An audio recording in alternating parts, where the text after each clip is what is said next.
Hello everybody, welcome back to my channel. My name is Queenie for those who don't know me, reviewing The Ultimatum South Africa Season 1 Episodes 3 and 4. You guys did very well in the first review by not spoiling. Let's keep it up, okay? So before I get into it, please make sure to like this video, subscribe and hit the bell, and leave a comment down below. Thank you to the people who have read my community tab where I said I was asking for patience. I'm still asking for patience, especially now that I'm getting sick. I've got a lot going on right now. So guys, the videos are coming. Just have some grace, please. So we left off with Sizagele having an emotional breakdown with the whole picking a person for the trial marriage thing. And it's only Salamina, the host, who comforts her. Very interesting. Khanya, you comfort her a bit. Just feel it. I'm sure he misses you too. Why are you telling me to comfort her? Because you're sitting next to her. I don't know if she's crying or laughing for real, but whatever it is, it just gets a bit much sometimes. So with Lindile, it's not as if he's happy that Sizagele is having an emotional breakdown, but he does say that, how do I say it? Because he's not happy, but let me just use happy. He's happy that Sizagele is seeing how serious this process is and that there's potential that he will, find somebody who's more compatible with him than she is because he really wants to be married. Then you have Khanya. Khanya was was sitting right beside Sizagele, and she chose not to comfort her. And even Tabi was like, girl, and she's like, what? I didn't even know if she was crying or laughing. Are you serious? So because you know she's going after your man, now you think this girl is fake in all aspects. And I'm not gonna say some of Sizagele's actions aren't questionable to me, because sometimes I'm like, every day cry. Like, I don't know. But to say you couldn't tell the difference between her crying and her laughing, now you're lying. Let's be for real. So anyway, Sizagele chose Gatego to be in a trial marriage with. He accepted the proposal. Lebo is next, and she initially asked Isaac, and Isaac turned her down. This one shocked me because I was like, okay, I know he wants the pretty girl. He wants to have, a vibrant thing on his shoulder. But when it comes to values, Lebo makes the most sense. But he said no. So anyways, he says, I want Khanya. And before they go to Khanya, they go back to Lebo and they say, well, who else would you want to be partnered with? She says Aiden. Aiden accepts. We know Aiden and Lebo are not into each other, not in the slightest. Aiden would have rather been with Tabi. The fact that I'm remembering this is insane. Aiden would have rather been with Tabi.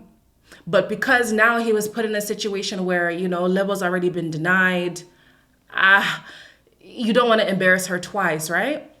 And then Lebo said something that broke my heart.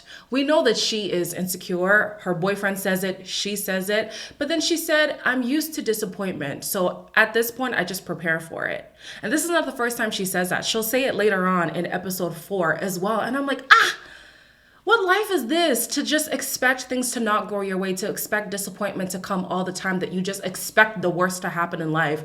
No, man. And then as much as I think that Nola is manipulative, that he's just a horrible boyfriend, I do think that Lebo has this demeanor that's hard to be with because she's so self-loathing. She's so self-deprecating.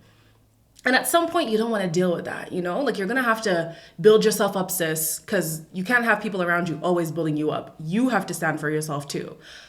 Anyways, we go back to Khanya's decision. She chooses to accept the proposal from Isaac. And then the last pairing is Tabi and Lindile, who didn't plan on picking each other. However, the previous day, they did have a little bit of a connection. So I guess there's something to build off of that. She says that, Tabi says that she loves how Lindile loves Sizagele. And that's part of the reason why she's excited for this marriage. He definitely does seem like a lover. The more that you see him, the more that you hear him talk and his actions match his words, I'm like, maybe Lindile is the real deal.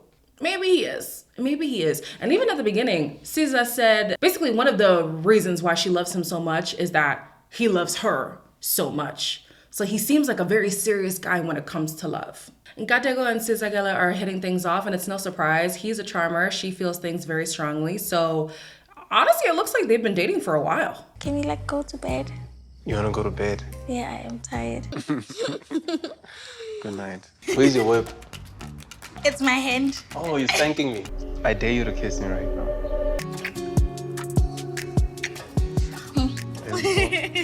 The way that it's just so easy between them, I would be concerned. I would be concerned about these two if I were their original partners. I don't think that Sizagele is the type to just, let me not speak prematurely. But at this point, I don't feel like Sizagele is the type to just jump into bed with somebody else and pretend like her original partner doesn't exist. But this was just gelling so well that even if they did, I would get it. It would make sense to me. And Gatego too, he's just so friendly, he's so charming, and he knows that about himself, and it doesn't help that they feed off of each other. It was just, the connection was connecting, okay? The next day they play a game, Truth or Dare, and Gatego asks Caesar, where is the wildest place that she had sex? And she said on a plane in the bathroom. And it's not like this is the first time I've ever heard this, but every time I hear it, I wonder how? How?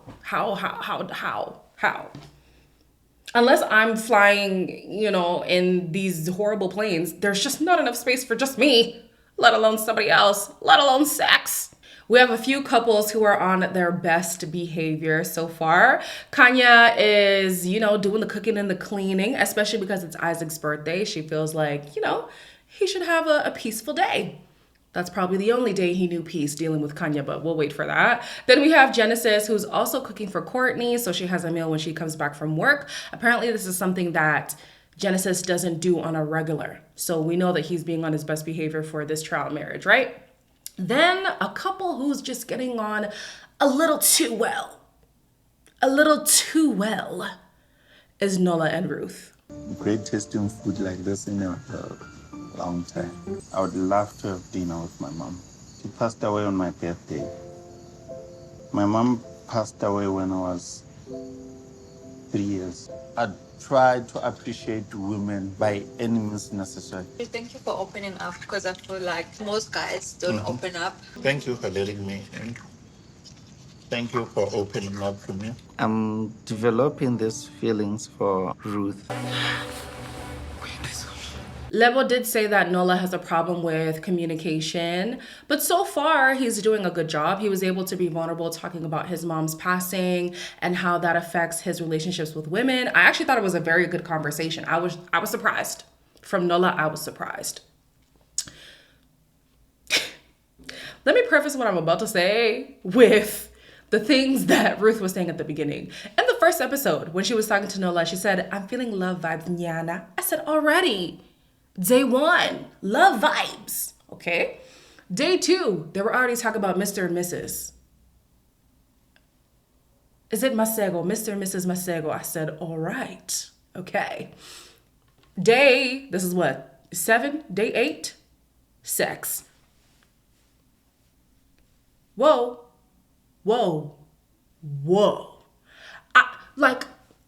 I love when couples in the Ultimatum do really take the process seriously. I just feel like sex is a little bit whoa. Especially in the first week of the marriage. At least week 3, you spend a lot of time together. You get really comfortable. You start to think maybe your ex really isn't for you, and then you just fall into each other's parts. The first week, these two were planning their exit a long time ago. And I'm trying so hard not to spoil. But we learn that Ruth is dissatisfied in her relationship in plenty of ways. So far, we know that Isaac doesn't have fun. Isaac is not a romantic. Isaac is very private. So already in that department, she feels deprived. So having Nola, who's a little bit more goofy and open, is refreshing for her. There are other things too that we learn later, and I'm not gonna say right now, but Ruth might actually leave her man. We'll see. Courtney, Tabby, and Khanya have a chat by the pool, and they just start venting about how the process is going and how their partners were before coming into the experience. And you and Isaac?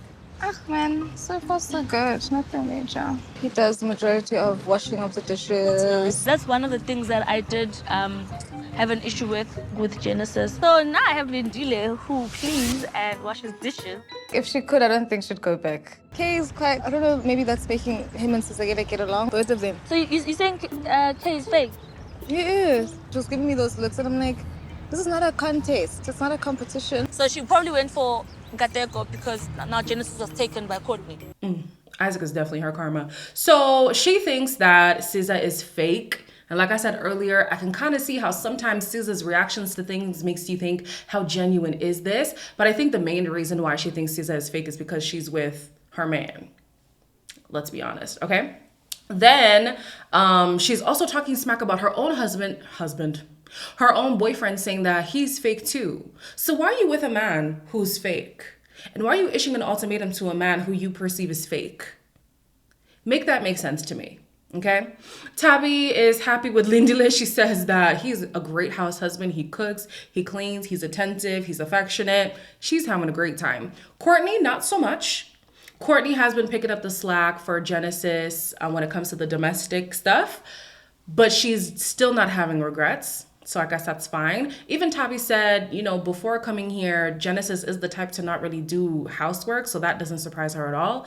Hopefully Genesis can learn from this process more than just the physical stuff.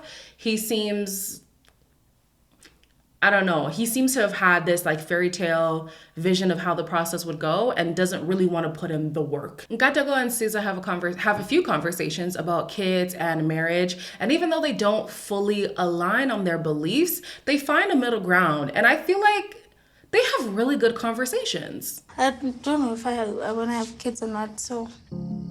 Maybe the next 7 years, maybe. Okay. I think my dad loved my mom. I don't know. I think I got used to just being alone. I kind of felt that deep down SZA wants kids. I feel like you want to get married, you're just not sure about the person that you're with. Maybe I haven't really been that happy, and it's okay to accept that. I really did like this conversation. I liked how, it was sad to hear, but I did like how SZA opened up about being scared of being a parent because she saw how there was never commitment. And so she feels like, how can I create life when I'm not sure about how my partner feels about me? Like, you would hope that a child is brought out of love and out of stability and out of, you know, affection and commitment. And she never saw that. So she doesn't know if she'll be able to provide that to her kids. And then Gatego was saying that marriage is something that he's still weary about. And again, I'm confused with him because he brought up marriage initially to Khanya, but then they reversed roles. So what has happened in the last year, because they've only been together a year, that made him change his mind? I'm not quite sure about that. But the good thing with these two, with Sisagele and Gatego, is that they're both in the shortest relationships of the process. So if they end up wanting to start over, honestly, at least you feel like you haven't wasted that much time with your original partner. Speaking of time being wasted, Khanya feels like she wishes she would have met Isaac sooner. Potentially even sooner than she met Gatego. I like surprises. I like being spoiled. Isaac is pulling out all the stops. Isn't it cute to watch? Isn't it cute? He's cooking, he's cleaning, he's ordering flowers, he's taking her out. These two are making out in the bathroom. It's looking very romantical. Very romantic. What he doesn't know is that Khanya is a slay queen. Okay? Khanya is a slay queen. If you don't know what a slay queen is, I'll try to find a TikTok or something to explain to you what a slay queen is, okay? This girl is materialistic. Today we got the South African Slay Queen starter pack. First up we get these nails, bro. We all know Slay Queens have that long nails, and whenever they type right, they make a sound like go trr, trr, trr, trr, you know what I mean, when they're typing in it. If you're a Slay Queen, you can't have license, bro. You must either Uber everywhere, or you must chill in a luxury car in the passenger seat, recording the entirety of the car except the person driving it. How could I forget the iPhone, bro? If you're a Slay Queen, you must have an expensive iPhone, bro. It must have at least 2 cameras, bro. You can't be a Slay Queen with 1 camera, bro. It must be 2 cameras, and if you're a boss level Slay Queen, you might have 3 cameras. And lastly, you have to be unemployed, bro. In order to be a Slay Queen, you have to be unemployed. You just have to party for a living and just look pretty, bro. And these people, they always pay their rent, bro. So how are you paying 15,000 rent in an apartment in town without a job, bro? That's kind of crazy to me. And this is all cute now, but if you want to keep somebody like Khanya in your life for a long time, you're gonna have to keep this up. And we know that Isaac wants a traditional woman. Khanya is not a traditional woman by any means. Genesis is starting to get frustrated, which is probably why he hasn't been, pulling his weight in the house. So he has a conversation with Courtney, asking her if she's into him because he's obviously into her. I am attracted to Courtney. Pizza. How many slices do you want? I don't know whether she's, attracted. She's actually hard to read. I don't know what I was expecting, but I was expecting something different. I'm not gonna all of a sudden Just change. sit on your lap. Do you regret your decision choosing me? The openness that Courtney exhibited at the beginning of the process is definitely out of the window. We don't know what happened. She was so excited at the top of the season. 4 episodes in, we're now like, where's that Courtney? Where did she go? We learned that she has a tendency to keep people out. Even Aiden, when he's talking to the guys later, he says, this one, even for me, I had trouble really, getting past those layers with her. And she says that there are things that she's gone through that makes her want to take things slow with people. We don't know what those things are yet, but I can understand that. Even Genesis, he's not writing her off completely. He's still giving it a chance. The one thing though that he's asking for, if they can't be physical, he wants some verbal affirmation from her. She's also saying that might take some time too. So don't really know how successful Courtney's going to be in this process. I actually think that she had more potential than Aiden. I don't think Aiden, if he really was into Tabby, then fine. I still don't really believe that all the way, but I don't think Aiden was going to have as easy of a time as Courtney was. Courtney definitely had a lot more interest going into this process, and then I guess reality just set in. And they've been together for 7 years. That's a long relationship to want to just throw away. This is the point of the episode where Lindela was really just growing on me, and I was so mad. I'm still mad. You're a caretaker, if I'm using the correct word. The feeling is mutual. I am falling for her. We cuddle every night. She holds my hands every single time. I feel like this default was divine intervention because... Damn, bro, divine intervention. At the beginning of the season, I was concerned that he had asked for a marriage so quickly. Yes, they knew each other before being in a relationship, but still 6 months in is quite premature. The more I see him though, the more I hear him talk, this man is serious about being a husband. And he's not, I think what makes me warm up to him is he's not saying, I want a wife. He's really acting like a man who wants to be a husband. I don't know, guys. I don't know. He's winning me over. I'm definitely warming to him for sure. Lebo and Aiden end up coming over to their apartment, and Tabby is talking about the great time she's having with Lindela. He's basically the perfect husband, even though she was partnered with him by default. That must sting for Aiden to hear because Aiden wanted Tabby, but well, he decided to settle. So what can you do? Then as Lebo is listening to what Lindela and Tabby are doing and talking about in their relationship, she's starting to think maybe some of the couples did not prepare by setting boundaries, right? She is one of them. And she feels like something like a kiss would piss her off. Tabby says, well, you know what? This man has already kissed somebody in my relationship and I had to forgive it. So what's a kiss in the process? Lindela feels the same. This girl is like, oh, hell no. A kiss is going to piss me off. Well, I hate to break it to you, sis. The kiss is long gone. Why are they so close? We also that close. You were holding hands just now. Ask her. Yeah. Thank you.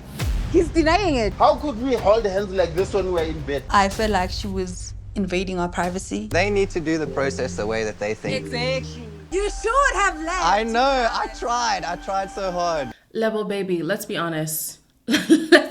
let's be honest. Your man does not like you. He doesn't like you. And it sucks because she's an insecure woman, so she probably speaks herself outside of those thoughts. She just thinks, no, maybe you're overthinking. No, you're thinking correctly. He doesn't like you. He really doesn't. And if she's this upset over holding hands, if she's this upset over the thought of a kiss, I can only imagine how she's going to react when she finds out that they've had sex already. Nola is a scary man. He is a scary man. This man knows that the show is a show. You're being filmed 24/7. And even if you weren't being filmed, everything you're doing is with Ruth. Ruth is right here to say what you're saying is a lie. But he has all the confidence to look Level in the eye and lie straight to her face. Straight to her face, knowing this is being filmed, knowing there's a witness. Terrifying. This man is actually terrifying. So then he's basically saying, you know, you're messing up the process for me, and how is that fair? And even Ruth is saying you're stealing the opportunity for me to explore this experience fully, which is true. I do feel like Level is doing herself a disservice by being so focused on what Nola is doing. The girl, now you're causing chaos in your boyfriend's marriage. Like, you're ruining the process, okay? Did you not issue the ultimatum? You wanted to come on this show. So let the show do what the show does, okay? You go and you focus on Aiden. And even though you guys aren't romantic, I'm sure there are conversations you can have that can help you learn more about yourself. Khanya claims that everything is going well with Isaac. You know, she's never been so happy in so long. That mood quickly shifts when she sees Nkajago and SZA living their best life. You're too favorite couple. Couple of the year. My ex and that girl. Since when does he piggyback people? This is shit too heavy for him. Niggas are probably dying. No, he's squatting there. They're doing exactly what you're doing. They're doing exactly what we're doing. I'm the only one who hugs her like that. But she's your ex. Both Lindile and Khanya are shook, but honestly, you guys don't have the place to be shook. Lindile has been acting like a couple with what's her name now? Tabby. And I'm glad that Tabby called it out. Tabby was like, you're a hypocrite. You are a hypocrite. They're doing cute things just like us. Whether it's in public or in private, it's happening. So don't now be upset at her for doing things that you are already doing. Like we said in the first 2 episodes, the man has double standards. So that's the thing about Lindile that makes me not like him. It's the double standards. But when it comes to his intentions for being a husband, he's true to those words. So I'm like, do I like you? Do I not like you? I don't know. He confuses me. Khanya, on the other hand, girl, I know you are not talking about they shouldn't be doing all that. They're being fake. They're performing, whatever. Were you not just hee-hee-ha-haing with Isaac in the bed kissing 5 minutes ago? Were you not just out last night doing romance? Did you not just come home to rose petals on the floor and making out in the bathroom? I know you're not talking. Then this is where things just go left. This is where things go left completely. Isaac introduces Khanya to his cousin and his friend. Mind you, Ruth has not met these people. And Isaac says he wants to introduce Khanya to his family because when you care about someone, you introduce them to the people who are important to you. He said this. Why hide for someone that makes you feel good? You know? You've never met Ruth? I've never met her. I've heard of her. Do you cook for him? Can you cook? How so? You have a woman in the house and you're not eating much?